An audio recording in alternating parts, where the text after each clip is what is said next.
दोस्तों, क्या आप जानते हैं कि मेरठ के पास एक ऐसी जगह है जहां महाभारत काल का इतिहास आज भी जिंदा है। एक ऐसा आश्रम जहां के कुंड का पानी कभी नहीं सूखता और जहां की मिट्टी में राजा परीक्षित और महान संग ऋषि की कहानियां दफन है।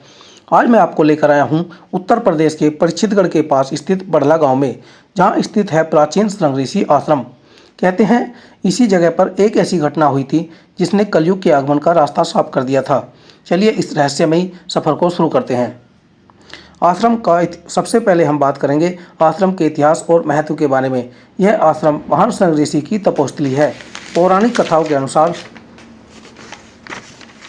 संग ऋषि वही थे जिन्होंने राजा दशरथ के लिए पुत्र कामेष्टि यज्ञ किया था, जिससे भगवान राम का जन्म हुआ। लेकिन इस आश्रम का गहरा संबंध राजा परीक्षित से भी है। कहा जाता है कि राजा परीक्षित, जो कि अभिमन्यु के पुत्र थे, वो शिकार करते समय इसी क्षेत्र में आए थे।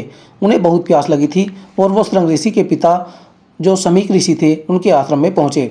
ऋषि मौन साधना में उस समय लीन थे और राजा प्यास से व्याकुल होकर गुस्से में एक मरा हुआ सांप उनके गले में डाल देते हैं। जब संग ऋषि को इस बात का पता चलता है तो वो उसी स्थान पर राजा परीक्षित को श्राप देते हैं कि वे 7वें दिन तक्षक नाग के डसने से उनकी मृत्यु हो जाएगी।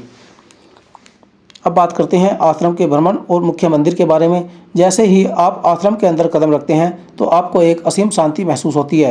यहाँ का मुख्य मंदिर भगवान शिव को समर्पित है। संग ऋषि स्वयं महादेव के अनन्य भक्त थे। देखिए, यह प्राचीन शिवलिंग, स्थानीय लोगों का मानना है कि यह स्वयंभू है। यहाँ पर की गई पूजा का फल कई गुना ज़्यादा मिलता है। मंदिर की दीवारों पर बनी नक्काशी और पुराना ढांचा आपको पुराने समय की याद दिला देगा।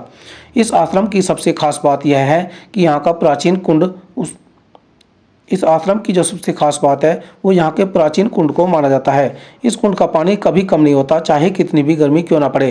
ग्रामीण बताते हैं कि इस जल में औषधीय गुण है और इसमें स्नान करने से कई त्वचा रोग ठीक हो जाते हैं। संग ऋषि अपनी तपस्या के दौरान इसी जल का उपयोग करते थे। यहाँ की शांति और ठंडी हवा आपको मंत्रमुग्ध कर देगी। अश्वत्थामा और स्थानीय मान्यताओं के बारे में भी बात करेंगे जो इसी मंदिर से संबंधित है।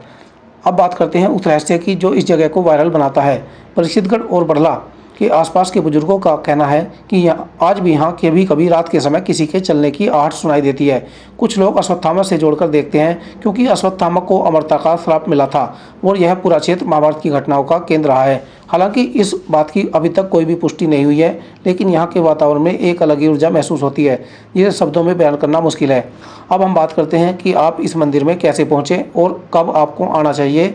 जो आपका सबसे अच्छा एक्सपीरियंस होगा वो कौन से महीने में होगा। अगर आप भी इस ऐतिहासिक और आध्यात्मिक जगह के दर्शन करना चाहते हैं तो यह मेरठ से लगभग 25 से 30 किलोमीटर दूर परीक्षितगढ़ के पास बड़ला गांव में स्थित है। कैसे आएँ तो आपको मेरठ से बस या अपनी कार से आसानी से पहुंच सकते हैं। और सबसे अच्छा जो समय है यहाँ पर आने का वो है सावन के महीने में। यहाँ का नज़ारा देखने लायक होता है और महाशिवरात्रि पर यहाँ भारी मेला लगता है। दोस्तों, हमारी विरासत और इतिहास ऐसे ही अद्भुत स्थानों से भरा पड़ा है। संग ऋषि आश्रम बड़ला आकर मुझे जो शांति मिली वो वाकई बेमिसाल है। अगर आपको यह वीडियो पसंद आया हो तो इसे लाइक करें और उन लोगों के साथ शेयर करें जिन्हें इतिहास और धर्म में रुचि है। दोस्तों, अभी हमें यहाँ आने पर पता चला कि यहाँ पर जो संग ऋषि जी है वो सालों साल से तपस्या कर रहे थे और उसके बाद एक बार यहाँ पर शिकार खेलते हुए राजा परीक्षित आते हैं और वो प्यास से इतने व्याकुल थे कि उन्होंने फ्रस्ट्रेशन में आके संग ऋषि के गले में सांप डाल दिया था। तो तब से उन्होंने जो संग ऋषि थे उन्होंने राजा परीक्षित को श्राप दिया था कि आपकी जो मृत्यु होगी वो तक्षक नाग के काटने से होगी, और वो भी एक सप्ताह के अंदर, एक वीक के अंदर। तभी उनकी एक सप्ताह के अंदर मृत्यु हो गई थी। इतना तो बोलना। अब तो बोलिए। ओ भैया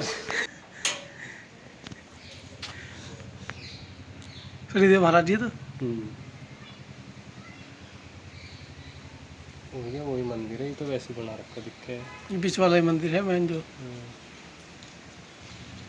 दोस्तों, ये है शनिदेव भगवान जी का मंदिर। अभी हम अंदर जाते हैं और दर्शन करके आते हैं।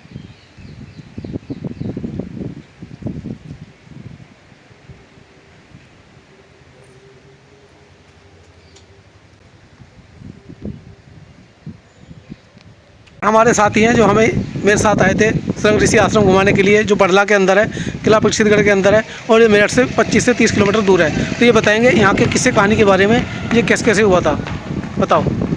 आश्रम है सिंह ऋषि। वहीं खड़ा सिंह ऋषि आश्रम में जो है यहाँ तपस्या कर रहे थे। तो उनके सिर में सींग निकल आए थे तपस्या करते।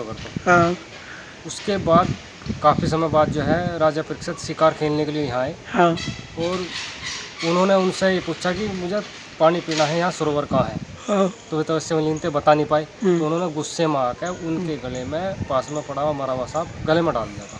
हाँ गले में डालने के बाद उनका जो पुत्र था मैं कर दी। क्रोध आया। क्रोध आने के बाद उनसे पूछा हाँ तो पता नहीं लग पाया किसने डाला। हाँ तो उन्होंने अपनी सिद्धि से जो है पता लगाया कि किसने डाला। ये जो है सांप जिंदा होकर 7 दिन के अंदर राजा के काट लेगा। जिंदा नहीं हो कि तक्षक नाग तुम्हें 7 दिन के अंदर काटेगा। हाँ, काट लेगा। हाँ और ऐसा ही हुआ।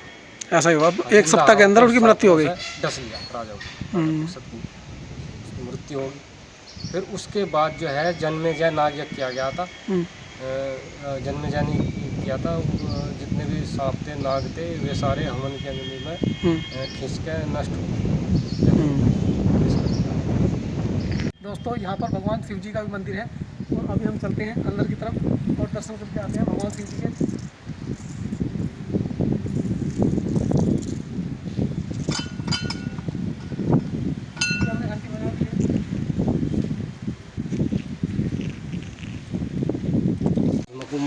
दोस्तों ये जो हमारा स्थान है ये महाभारत कालीन किस्सों से भरा पड़ा है।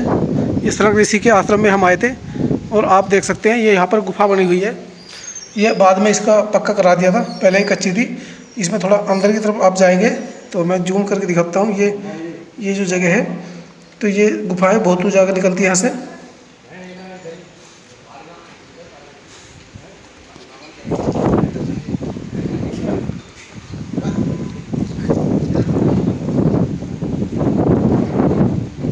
भाइयों ये बना हुआ है महाराज जी के रहने के लिए। यहाँ पर आप देख सकते हैं, इसमें दिखाई दे रहा होगा तख्त वगैरह पड़े हुए हैं। और ये इधर किचन का सामान है, इधर किचन का सामान है ये। और इधर सामने भगवान जी हनुमान जी की मूर्ति रखी हुई है। इधर इनकी स्कूटी खड़ी है और ऐसा हॉल है। ये सामने अमित खड़ा है। ये बरगद का पेड़ मैंने आपको दिखाई दिया था, बड़ों का पेड़। यहाँ गाइस अगर आपको यह वीडियो पसंद आया है तो वीडियो को लाइक करें, चैनल को सब्सक्राइब करें। यह वीडियो आपको यूट्यूब और फेसबुक दोनों पर देखने को मिलेगा।